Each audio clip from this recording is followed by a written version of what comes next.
We have a bunch of hotel projects at Touchstone. Some of you know us more as an office developer, but we like to think of ourselves as a commercial, employment-driven urban developer. So almost all of our, really all of our projects are urban. We have a couple of sort of semi-urban, suburban projects, but they tend to be employment-driven. And what we mean by that is that we look at where businesses are growing, and we either put more office buildings there or we put hotels there that are often driven from a sort of business perspective. These are two select service hotels, one that we're doing in downtown Issaquah and one that we're doing in Everett.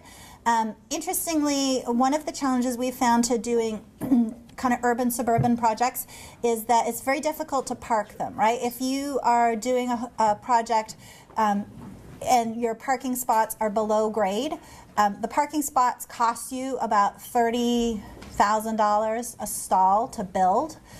If you think about that kind of in terms of a hotel room that's a little under 1,000 square feet and you've got to have one parking spot, it adds a lot to your land basis to build the hotel room. Same thing in a suburban market, you've got to build a lot of parking stalls for office projects, and it really makes the land basis very challenging. If the land is super cheap and you can surface park it, then you can have tons of parking, and if you're really urban and you only need, like on an office project, one spot per 1,000, you can also make it work.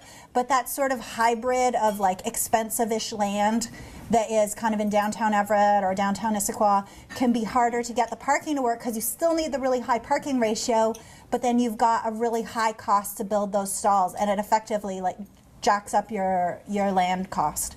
And the thing that's worked really well, that's made these projects possible, is that they both have shared parking agreements. My observation over the last several years of trying to get some of these hotel projects started is that in the downturn, nationally, there was a lot of distressed hotels. There was a lot of hotels that had leveraged up and that, have one-day long leases, and then overnight the demand, particularly from people doing business travel, really dropped, but the resort hotels got hit too, and then people just couldn't make their loan payments, they defaulted. There was all kinds of hotels that were really deeply distressed. And because capital tends to flow around at a national or international level, a lot of the big hotel investors, they created this whole investment strategy around, we're going to invest in distressed hotels, because that was happening in so many places. And you guys are familiar with investors, they have buckets of capital. And if your bucket of capital is to do this thing over here, even if another investment proposition makes a lot of sense, you can't do it, because that's not what that bucket was designated for. And so much of the capital nationally was focused on, let's buy and reposition these distressed properties.